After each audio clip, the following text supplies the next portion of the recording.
Bienvenue au Rendez-vous culturel. Dans cette web-série, la Ville de Granby vous présente une panoplie d'artistes d'ici. Aujourd'hui, je m'entretiens avec Yannick de Martineau. Les rendez-vous culturels. Papa, les rendez-vous culturels. Papa.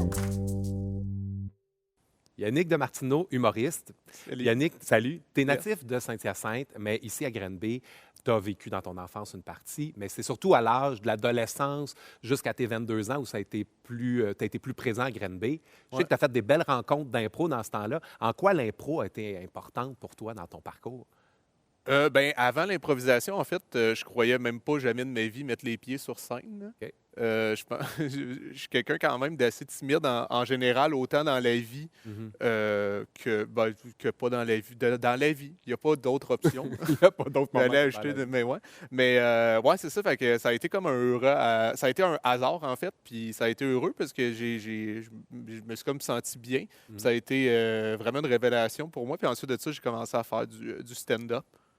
Mais c'est-tu par l'impro que tu as découvert cet univers-là que tu portais en toi ou bien? Peut-être pas l'univers, parce que j'aimais ça écrire des trucs, mais je pensais pas, moi, aller les interpréter, là. Je pensais pas que je pouvais aller sur scène, parce que j'aime pas tant le regard sur moi. Mhm. J'aime pas ça, attirer l'attention, mais on dirait qu'il y a quelque chose sur scène que ça, je suis capable. Quand en fait, j'aime pas ça, obliger les gens à me regarder, mais quand ils choisissent de me regarder, là, je sais quoi faire de leur attention. Hey, là, il y a trop d'affaires intéressantes dans ce que tu dis. OK. Tu parles de timidité. Mhm. On peut-tu être timide, pas être humoriste? Ouais, je pense que la grosse majorité, je pense que ça, c'est une fausse croyance que les artistes, c'est tous des gens hyper extravertis. Je pense que les gens les plus extravertis qui essayent de faire de l'art, c'est les moins intéressants. Mm. C'est ceux plus qui, on dirait, qui gardent ça tout en dedans, qui se construisent un monde, puis qui se sentent totalement confortables juste quand ils sont sur scène, que là, il y a comme beaucoup de choses à dire en même temps. Que, tu sais, là, je généralise. là, Oui, tu sais, mais je quand veux dire, même. j'ai rien contre les gens extravertis, là, mais je dis juste que pour la majorité des artistes que j'ai rencontrés, au final, c'était des gens timides dans la vie. Mais, tu sais, quand on regarde justement ces artistes, plusieurs humoristes sont souvent des grosses personnalités, tout ça, qui prennent de la place, ou du moins, c'est ce qu'on en voit en entrevue. Toi, tu t'identifiais-tu à ces gars-là quand tu regardais les humoristes quand tu étais plus jeune? Non, moi, je détestais les humoristes. Non, mais tu sais, l'humorisme, disons, populaire, là, le classique, justement, de l'humoriste qui arrive, puis que c'est un showman, là, ça, j'avais de la difficulté, ça m'interpellait pas, j'aimais pas ça nécessairement, écouter ça non plus. Puis quand j'ai découvert des humoristes qui faisaient plus du one-liner, OK. c'est là que j'ai... ici au Québec, il y a Frankie qui en fait. Ça, pour moi, Frankie, ça a été comme une... Tu connais pas Frankie? Non, il y a les cheveux longs tout le temps dans le visage, noir, bien ténébreux. OK. Puis là, il y a comme un personnage scénique qui rend semi-confortable. Mm. Puis je me souviens que j'avais découvert à comme 12 ou 13 ans. Puis là, chaque ligne était... il n'y avait pas de lien entre les lignes. Puis chaque ligne, il fallait un peu réfléchir pour la comprendre. Puis ça, j'avais vraiment trouvé ça intéressant. Toi, tu n'as pas fait l'école de l'humour. Non. Tu as été révélé comment exactement? Ouais, il y a comme plusieurs étapes, je pense, Ouais. à ma carrière, là. Mais en premier, il y a eu En route vers mon premier gala, Ouais, qui était que tu as remporté ouais, en 2011. 2011. Puis ouais, c'est ça, le gagnant faisait un gala juste pour rire. Fait que j'ai été chanceux. Chanceux, je veux dire, j'ai fait ma chance, mais quand même, j'ai remporté ça jeune, à l'âge de 21 ans. Donc ça, c'est sûr, ça a été une... Donc, toi, tu t'inscris là, à gauche, je l'essaye, puis, whoop, ça a marché. Ouais, mais je savais vraiment pas quoi faire. J'étais pas sûr, tu sais, j'étais sûr de rien, j'avais pas de plan. Je me suis dit, bon, pourquoi pas, moi, essayer. Puis là, finalement, ça a bien été. Puis- C'est tout ça qui a été déterminant dans, oui, c'est ça que je vais faire dans la vie ou... Ouais, mais tu sais, je suis vraiment pas un carriériste. Même aujourd'hui, je me dis que tu sais, peut-être demain, je ferai plus d'humour, me faire autre chose, puis ça me dérange pas tellement. Mais est-ce que le côté créatif va tout le temps Ouais, être ouais. là? Mettons, si tu deviens autre chose. Ouais. Je pense que oui. J'aime ça créer en général. Puis en ce moment, comme que je dis, c'est que l'humour, ça me permet vraiment de faire n'importe quoi. Tu sais, dans mon one-man show, il y a autant des bouts, c'est que c'est de mes dessins, autant des bouts que c'est vraiment que du stand-up, des bouts que c'est conceptuel. Je peux aller comme vraiment partout. Fait que c'est sûr, l'humour, j'aime vraiment ça pour ça. Mhm. Mais juste que si à un moment donné, je m'en vais, j'écris plus des trucs. J'ai comme beaucoup de projets là, dans ma tête, puis c'est pas juste nécessairement de l'humour que je veux faire.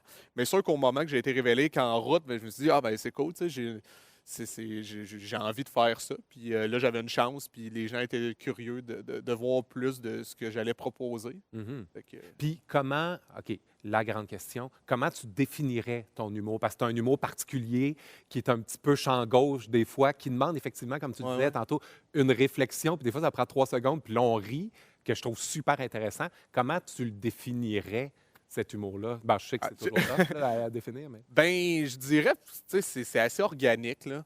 Je fais vraiment ce qui me fait rire, puis qu'est-ce qui, que pour moi, je trouve que c'est intéressant de partager. Mais pour moi, c'est parce que c'est ça qui me fait rire. Les gens sont souvent portés à dire que je fais de l'humour absurde, que c'est différent. Mais pourtant, pour moi, je trouve que c'est de base. Oui, mais c'est parce Quand- que t'es absurde et différent. Ben, je sais pas, moi, je sais pas à quel point je suis absurde, par contre, là. Mais c'est pas ton regard sur les choses. Tu sais, parce que moi, je pense que c'est un peu ça. C'est Martin Matt regarde les choses de telle façon, il nous les décrit avec son personnage aussi. Ah ouais. Tandis que toi, tu as un regard où tu regardes pas mon carton blanc de la même façon que moi, je le regarde. Ouais, ouais. Fait que toi, tu vas voir d'autres choses. C'est pas un C'est peu sûr. ça? Oui, oui, mais pour moi, il y a une logique derrière. Parce Ouais. que pour moi, de l'absurde, c'est pas nécessairement chercher une logique, c'est faire dans la fantaisie complètement. Mhm. Mais moi, quand même, il y a tout le temps des bases qui sont logiques, mais que la façon dont je les lance, peut-être que je prends pour acquis que les gens me suivent rapidement sur une logique qui est distorsionnée. Ben, allons-y pour la logique distorsionnée. Ton OK. spectacle s'appelle... Les Dalmatiens sont énormes en campagne. C'est une logique distorsionnée, ça, là. Ouais, ouais, Ouais. ouais. Puis pourquoi tu as choisi ce titre-là? Ben, il y a deux raisons. Premièrement, je me disais, parce qu'en plus, il y a des gens, des fois, qui me disent, hey, juste pour dire, mon affiche de spectacle, il y a une vache Ouais. sur Fait qu'on l'affiche. comprend. On comprend, mais c'est ça. Il y a des gens, des fois, qui me disent, hey, pourquoi le titre de ton show, c'est les Dalmatiens, puis il y a une vache sur ton affiche? Ben, c'est-tu des gens que tu n'invites pas à Ben, venir voir ton c'est un peu ça le message. C'est comme si tu ne comprends pas cette blague-là, les Dalmatiens sont énormes en campagne. show? Parce qu'en soi, c'est Il y a beaucoup de c'est choses que un tu liner. comprendras pas. Ton titre, c'est une joke en soi. Ouais, ouais, oui, oui, ben c'est ça. Puis aussi, ensuite, c'est que je trouve ça intéressant parce que, dans le fond, je me dis, si quelqu'un ne sait pas c'est quoi une vache, Ouais. mais qui sait c'est quoi un dalmatien, il peut vraiment se dire que c'est un gros dalmatien. Puis dans cette situation-là, la personne n'est pas nécessairement idiote parce que elle se fie sur qu'est-ce qu'elle connaît. Mm. Puis c'est là que je trouve ça intéressant parce que c'est vrai qu'on peut dire comme hey, c'est idiot, tout le monde sait c'est quoi une vache, mais au moment que tu le sais pas, c'est ça que je trouve intéressant. Fait que c'est un peu de la manière que j'écris. Parce qu'on peut le prendre comme quelqu'un qui connaît absolument rien quand il dit Hey, ça, c'est un gros dalmatien. Mais en même temps, on peut le voir comme si la personne déconstruit Mhm. les choses autour d'elle.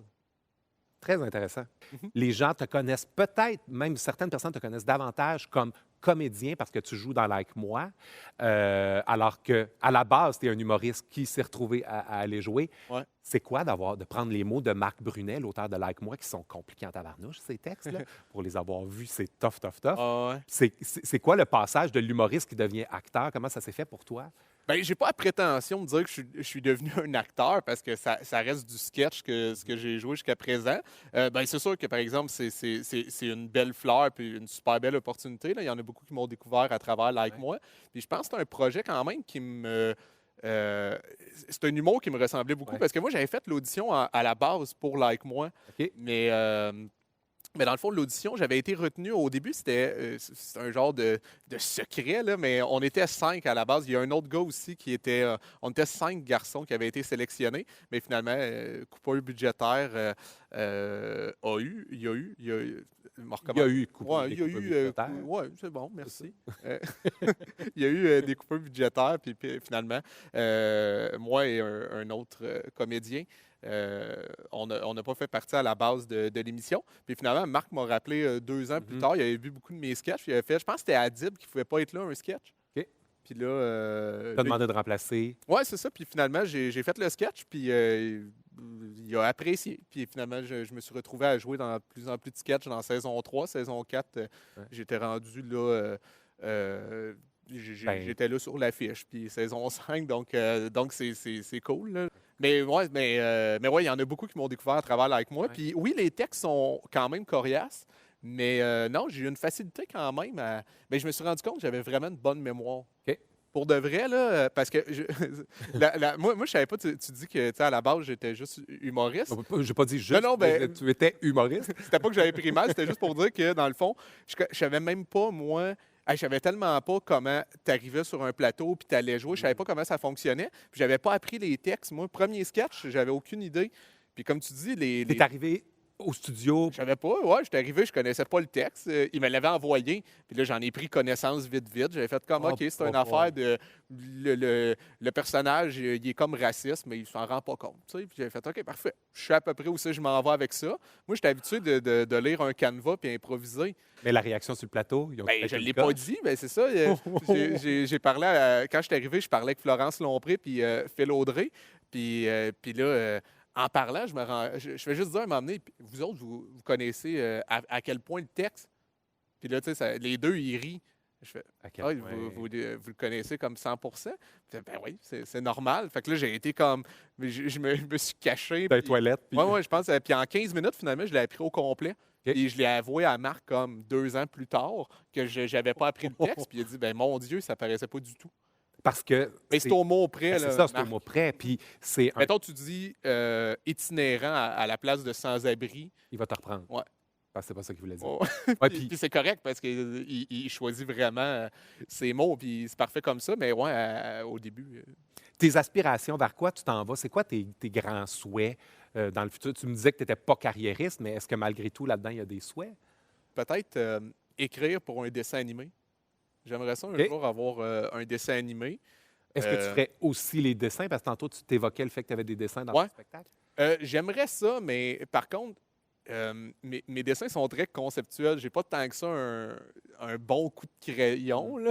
Je veux dire, je pense que j'ai des dessins intéressants, mais techniquement, ils sont pas géniaux, là, mes dessins. Mais dans le sens, ils sont pas beaux. Là. Tu la regardes, tu fais comme, OK, ouais, je comprends l'idée, mais c'est pas, je peux pas dessiner des personnages puis que ça soit. Je pense pas les dessiner, du moins. Je pourrais Donc- faire les maquettes, les croquis. Donc, c'est plus la scénarisation de ça qui t'intéresse. Ouais, exact. Ouais, exact. Je trouve que justement, les dessins animés, je pense que n'importe qui écoute un dessin animé accepte des conventions Mhm. que si c'était des acteurs qui jouaient la situation, ben là, la majorité des gens décrocheraient. Complètement. Fait que je trouve qu'il y a comme puis qu'est-ce qui est cool aussi en dessin animé, c'est que ça coûte le même prix qu'il y ait une explosion sur Vénus qu'on fasse une scène dans Une un scène café. où sont assis- ouais, c'est ça. Mm. Puis quand tu étais jeune, étais-tu un petit bolé en français? C'est-tu quelque chose qui t'a toujours. Les mots t'ont-tu toujours parlé ou. Ouais, quand même. J'ai quand même eu juste moins. C'est drôle parce que finalement, je suis un orateur, mais plus de difficultés, par contre, à le parler. Parce qu'on dirait des fois, je suis quand même quelqu'un d'anxieux en général. Donc, des fois, le stress de ne pas dire le bon mot fait en sorte que je dis le mauvais mot. C'est souvent ça que ça fait l'anxiété. Ah oui. C'est la peur que tu as, elle se réalise à cause de ta peur. Mhm. Mais à l'écrit, ouais, j'ai toujours eu une facilité. Puis j'ai eu la chance d'aimer lire vite aussi. Yannick, tu es passé cette année beaucoup à la soirée T'es encore jeune. Une gang qui peut être intimidante parce qu'ils sont un peu baveux, sont dans l'ironie, que si c'est pas drôle, ils vont te le dire, si c'est drôle, ils vont te le dire. Ils ont l'air assez d'être fans. C'est quoi de se préparer à de préparer des numéros que tu présentes là? Bien, la première fois que j'y ai été, c'était vraiment intimidant. J'étais nerveux parce que je connaissais pas les gars du tout. Puis là, j'étais, Colin, comme tu dis, s'ils n'aiment pas ça, puis c'est une gang qui a l'air quand même hermétique. Ouais, Là. ouais. Mais maintenant, la première fois, c'est ça, j'ai été terrifié. Finalement, ça s'est super bien Ah oui. déroulé, puis tu te rends compte que, justement, ils sont super ouverts à si tu as de les répartis et tout, tu vas triper, puis c'est des gars qui sont vite, puis c'est le fun.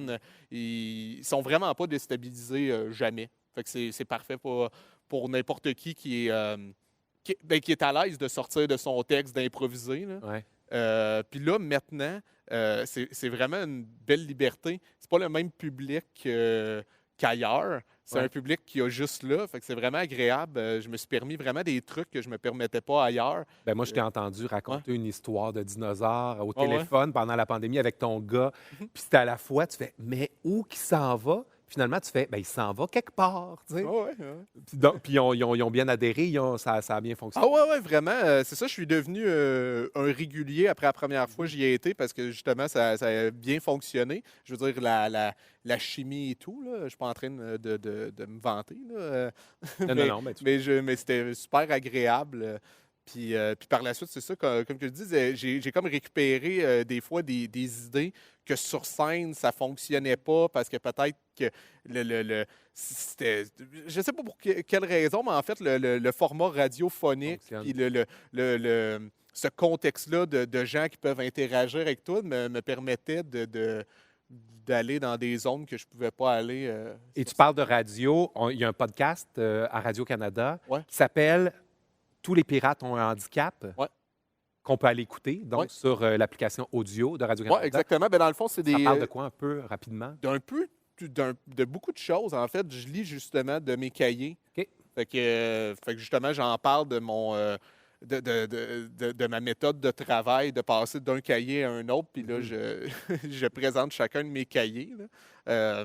Puis ça va un peu partout. Là. Je parle autant du miel que de la mort. Ben écoute, ça résume quand même bien ton univers.